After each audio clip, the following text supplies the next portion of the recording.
இன்னைக்கு காலையில் க்ரீனில் ஓப்பன் ஆன மார்க்கெட்டு பெருசாக 24,300க்கு மேலே சஸ்டெயின் பண்ண முடியல. உடனே ஒரு செல்லிங் ப்ரெஷர் கிரியேட் ஆகி மார்க்கெட் க்ளோசிங் ரெட்டில் க்ளோஸ் ஆகிருக்கு.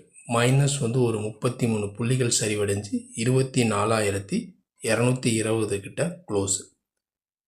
மார்க்கெட் பொறுத்த வரைக்கும் டேலோ நம்ம எடுத்துக்கிட்டோம் அப்படின்னா 24,144 வரைக்கும் டேலோ, அதிகபட்சம் 24,313 வரைக்கும் டே ஹை போயிருக்கு.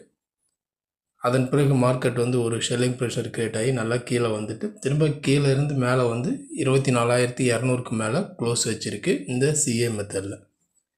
இப்போ இதனுடைய கண்டினியூட்டி நாளைக்கு மந்த்லி எக்ஸ்பைரி டே 24,000கிட்ட க்ளோஸ் வைக்குமா, இல்லை சேம் 24,200க்கு மேலே க்ளோஸ் வைக்குமா? ஏன்னா இன்றைய மார்க்கெட்டில் இந்த அளவுக்கு ஒரு ஷெல்லிங் ப்ரெஷர் எதனால் அப்படின்னு பார்த்தோம் அப்படின்னா, அமெரிக்கா ஈரான் மீது பொருளாதார தடை அறிவிக்கிறாங்க. அதனால் ஒரு ஷெல்லிங் ப்ரெஷர் கிரியேட் ஆகி மார்க்கெட் ஒரு டவுன் சைடில் இருந்தாலும் ஒரு ஃப்ளாட் மைனஸில் முடிவடைஞ்சிருக்கு. இப்போ சப்போர்ட் நம்ம எடுத்துக்கிட்டோம் அப்படின்னா திரும்ப இன்றைக்கான லோ 24,120, 24,100 இதெல்லாம் ஒரு சப்போர்ட் ஜோனாக இருக்கும்.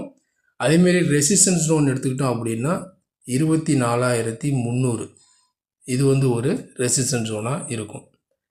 அந்த 24,300க்கு மேலே பிரேக் அவுட் கொடுத்து கேண்டில் 15 மினிட்ஸ் கேண்டில் நல்லா மேலேயே இருக்குது அப்படின்னா அடுத்தது 400 வரைக்கும் போகிறதுக்கு சான்சஸ் இருக்குது.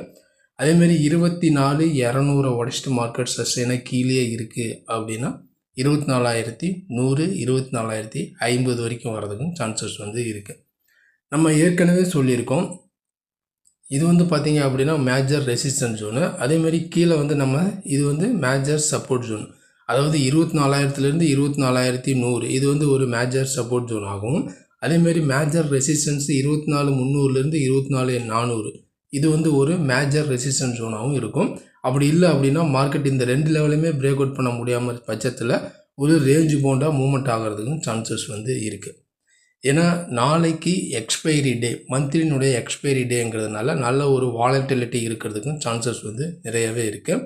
ஏன்னா லாஸ்ட் 1 hour 2 ஹவர்ஸில் நிஃப்டி பார்த்தோம் அப்படின்னா ஒரு ப்ராஃபிட் புக்கிங்கும் வரலாம். இன்கேஸ் பார்த்தீங்க அப்படின்னா ஒரு ஷார்ட் கவரும் மேபி கிரியேட் ஆகிறதுக்கு சான்சஸ் நாளைய மார்க்கெட் பொறுத்த வரைக்குமே இருக்குது. அப்படி அந்த மாதிரி வாலட்டிலிட்டி அதிகரிக்கும் போது இந்த சப்போர்ட் அண்ட் ரெசிஸ்டன்ஸ் லெவலுக்கு மாறுறதுக்கும் சான்சஸ் இருக்குது. இருந்தாலும் மெயினாக நாளைய மார்க்கெட் பொறுத்த வரைக்குமே 24,300க்கு மேலே சஸ்டெயினாக இருக்குது அப்படின்னா நம்ம பையிங்கை கன்சிடர் பண்ணலாம். செல்லிங் 24,200 கீழே இருக்குது அப்படின்னா நம்ம செல்லிங்கை கன்சிடர் பண்ணலாம். இதுதான் பொதுவாக நாளைக்கான நிஃப்டியினுடைய இன்ட்ராடே லெவல்ஸ். இந்த லெவல்ஸ்லாம் இருந்தாலும் நாளைய எக்ஸ்பைரி டேங்கிறதுனால நம்ம ஏற்கனவே சொன்ன மாதிரி ஒரு பிக் வாலட்டிலிட்டி அல்லது ஒரு ஷார்ட் கவரிங்கு இல்லை அப்படின்னா பார்த்தீங்க அப்படின்னா ஒரு ப்ராஃபிட் புக்கிங் இந்த மாதிரி ஏதாச்சும் ஒன்று வரதுக்கும் சான்சஸ் மேபி இருக்கலாம். இதுதான் பொதுவாக நாளைக்கான நிஃப்டியினுடைய இன்ட்ராடே லெவல்ஸு. நாளைய மார்க்கெட் பொறுத்த வரைக்கும் ஒரு கேர்ஃபுல்லாக ட்ரேட் எடுக்கிறதும் ரொம்ப ஷேப்.